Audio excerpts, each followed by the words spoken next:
ชีวิตของคนเฮาปกป้องได้ด้วยวัคซีน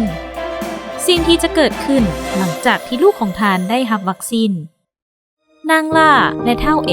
เกิดมื้อเดียวกันจากสองครอบครัวที่มีฐานะใกล้เคียงกันอยู่บ้านแห่งหนึ่งในเขตชนบท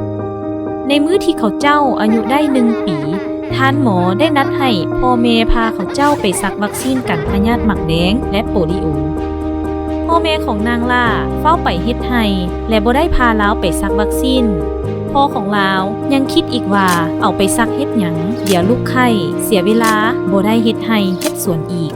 แต่พ่อแม่ของเฒ่าเอได้เสียสละเวลาพาลาวไปซักวัคซีนตามแพทย์นัดหลังจากซักวัคซีนแล้ว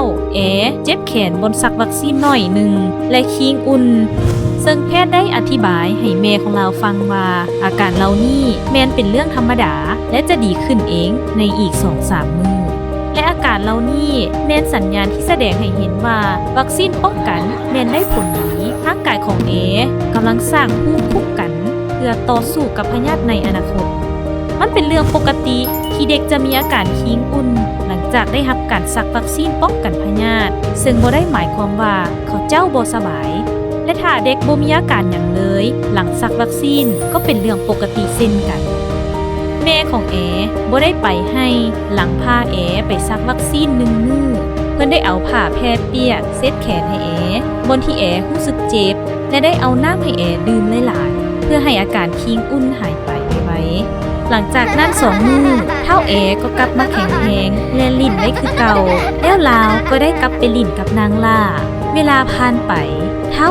และนางล่าเติบใหญ่เขาเจ้าอายุได้5 ปีจนฮอดตอนนี้นางล่าก็ยังบ่ได้ซักวัคซีนครบตามแพทย์แนะนำซึ่งปีนี้เป็นปีที่โชคร้ายได้มีการระบาดของพยาธิหมักแดงในทั่วประเทศและหมู่บ้านน้อยๆที่เฒ่า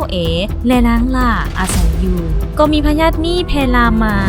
นางล่าได้ติดเชื้อหมักแดงเรามีอาการไข้ห้อนนักมีตุ่มพื้นแดงขึ้นตามต้นโตทั้งพ่อทั้งแม่ได้พาลาวไปหาหมออยู่โรงหมอเมืองและล่าได้นอนปิ้นปัวอยู่โรงหมอเป็นเดือนก่อนอาการของลาวจะเริ่มดีขึ้น